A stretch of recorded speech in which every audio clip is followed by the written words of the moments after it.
Good afternoon, everybody. Uneducated Economist here. Wanted to share a Wall Street Journal article with you guys talking about the central bank digital currencies. And I kid you not, this article sounds like it would have been something that I would have wrote. Now, if you've heard me talk about central bank digital currencies in the past, I am of the belief when it comes to central bank digital currencies that it has pretty much everything to do with going into a cashless society and taking interest rates negative. That is my belief of what the whole point of central bank digital currencies are meant to do. Now, a lot of other people will argue with that, saying it's more about tracking and tracing and making sure that everybody pays their, taxes and stuff like that. The surveillance end of things, being in control of your money, essentially. This is what a lot of people look at central bank digital currencies and what their intent is with them. Yes, all that stuff will take place, and I'm imagining that it will be as bad as people will think it is. But leading up to it, it's not going to go there. And most people probably won't even care about being tracked or traced or taxed. They already do that on most people anyway, because a lot of people have pretty much exited out of cash anyway. So the idea of being tracked and traced and taxed and all that, that's kind of already happening. And if you're avoiding all that stuff, it's probably because you're some sort of, into criminal behavior, or you just really enjoy your privacy and want to be, don't want people knowing about, where it is that you're spending your money or what you're doing with it. I mean, that's totally legit. I understand that. I mean, there's been plenty of times that I would prefer to use cash because I don't want, bankers or anybody else to just know what all your, transactions are. I don't really feel that way so much anymore, but there was a time in my life where I was very concerned about every little bit of my privacy. There was a time I never even carried a cell phone because I knew that they were tracking and tracing the cell phone. It was my protest to not carry a phone. And when Edward Snowden came out and saying, hey, they're tracking, you on your phone, everybody was just like, wow, it's amazing. Did you ever hear or ever think that they would do this? And I'm like, yeah, I was telling you guys this whole time that they were doing that. But then after everybody knew, well, then I wanted a phone, and the only reason why I didn't have a phone at the time, it wasn't because I was worried about my behavior. I mean, I wasn't doing anything illegal or wrong anyway. It was just the fact that people didn't believe that it was taking place. And I was like, no, it is taking place, and I am protesting the fact that it is by not getting a phone. And then once everybody believed it, then there was no point in protesting anymore, so I went and got a phone. Now, I mean, that's true story. Anyway, when it comes to central bank digital currencies, if you read this article, it's talking about cashless society and taking interest rates negative. Exactly what I said. Now, in order to take interest rates negative, they have to get the cash out of the system, because the moment that you take negative interest rates to people's bank accounts, and I'm not talking about just negative interest rates at the Federal Reserve level, like at the Fed funds or the central banking level. I'm talking negative interest rates all the way down to your bank account. All the way down, you deposit money into the bank, and it has a negative interest rate attached to it, meaning that you will not get as much out as you put in. Once that takes place, people will pull all their money out in cash, because they would rather have cash at 0 interest rate than to have a deposit with a negative interest rate. And so knowing this, they will not be able to take interest rates deeply negative. They can take them slightly negative, and a few countries have done that, and it doesn't necessarily prove that it works, although it's lasted as long as it has. A lot of, according to this article too, and I've heard this before, that a lot of economists believe that you will not be able to take interest rates much more than beyond 1%. And for the reasons that I'm saying, is that eventually people will get to the point of man, I am not taking this any longer, and I'm going to start pulling my money out.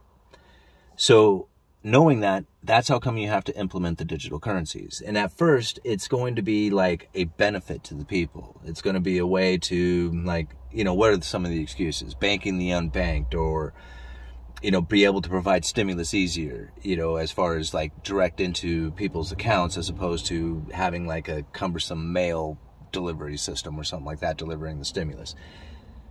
So as far as the selling to the people of central bank digital currencies, it's going to be towards for their benefit, but it's not the case. It's not for their benefit. It's so that they can take the cash out of the system, and so they can take interest rates into negative territory. Now, a lot of this is going to coincide with the modern monetary theory. At least this is the way that I feel about it. Because really, if it is about central bank digital currencies, if it's really about stimulating the economy and getting like cash to the people's hands, like it won't be cash anymore, it'll be these digital dollars, but getting that money to the people's hands faster, the only way to do that is for the Federal Reserve to directly inject that money into the system, into those people's wallets. And there really isn't a law that allows that to happen. Or I should say the law prevents that from happening. There we go. So if the Federal Reserve is actually tied from being able to inject this money directly into the system, right to the people's wallets, then they have to change the way the system operates. So we have to think about this for a little bit, because in order for the Federal Reserve to have this ability to basically create these digital dollars and inject them right into the system, what they're going to have to do is circumvent the way that they are lending money into the system now. And this is a very critical point. Like a lot of people, they dismiss this, or they just find it too complicating, or something. I don't know, but they have a tendency to believe that the Federal Reserve and their liabilities that are out there aren't going to come back to the Fed. Everything that the Fed has done is lent into the system, and all that debt is due back to the Federal Reserve, plus an interest. If they do not continually expand, then it's in a deflation, it's in contraction. Because all the debts that they have purchased, all the treasuries and mortgage-backed securities and everything that they have on their balance sheet, for the most part, is lent into that system. Those debts become due, get paid off, and that money comes back to the Federal Reserve and essentially is destroyed. That's a deflationary scenario. Remember, inflation is the expansion of money and credit. So deflation would be the destruction of money and credit. Now, the prices, those are the results of inflation. And what we're experiencing right now is not exactly an inflationary pressure due to a lot of people taking out loans and buying things. Yes, it's happening in cars and in houses and stuff like that. But a lot of the inflationary pressure that we're seeing right now is due to shortages. Read every article you can find on inflation, and how many articles do you see are talking about the US dollar index falling? You know why? Because it's not. And now the shortages that are taking place all over, there is demand for these products, and when you have a supply crunch and the demand, increase, then yes, you are going to have prices increase. It's the only way it works. And the longer the shortages go on, the longer the price increases will take place. And now how long that goes and how far it takes the prices is anybody's guess. But every time you lock a country down, what you are doing is you are contracting the economic output. You are stopping the flow of materials from getting to the shelves. And now every time you do this in a foreign country, it's like, oh, we don't have consumers in our country. Just hit them with the lockdown, and then it'll just cover it all up. You see where I'm getting at? It's like if you have any kind of economic problems, New Zealand was about ready to start raising their interest rates. They probably realize now we can't raise our interest rates. That'll really stifle things. Just pick out a COVID case. One case, completely reverse the entire course. So think about these things. I mean, to me, when I look at what like Dr. Lacey Hunt said, I'll leave 2 articles down there for you guys. And I think about some of the things that Dr. Lacey Hunt talks about and what modern monetary theory would do to inflation. Now, if you could take the Federal Reserve and have those liabilities become legal tender where they could inject that money directly into the people's wallets, then you would see probably some serious inflation taking place where there would be no holding it back. But when you lend into the system, that money is, although it will create a lot of havoc and changes and all kinds of stuff going on in the economy as that money got printed and put in there.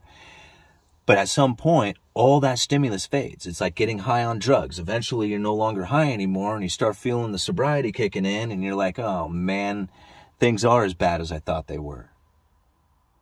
And you realize, well, I need more stimulus, right? I need to get high again. And they're like, yeah, man, it doesn't work so well. What we really need to do is lower interest rates.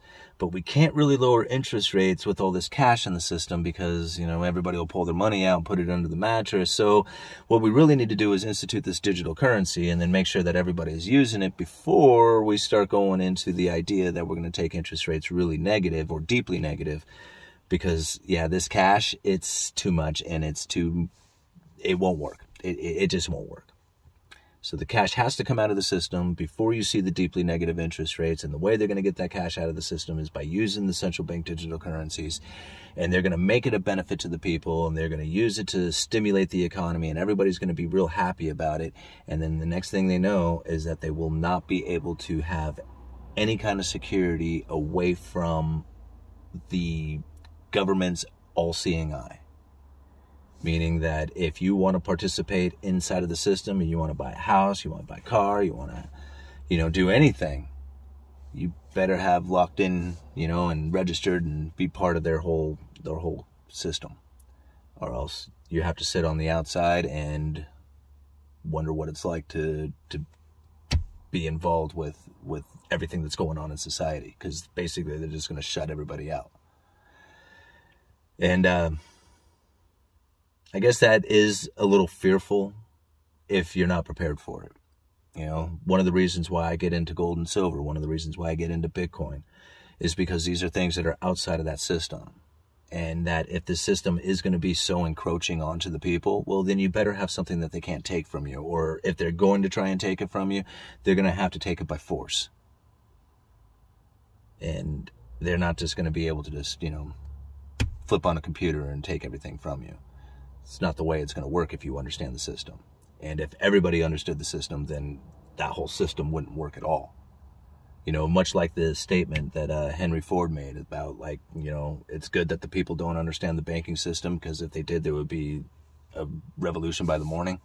Same thing. I mean, that is the exact same thing. If people truly understood the central bank digital currency and what it's going to do when it comes in and becomes like the full-on use with cash out of the system, people will be looking back going, man, remember when it used to be so easy to whatever, and now you have to fall in line, you have to play by the rules, or else you don't get to play at all.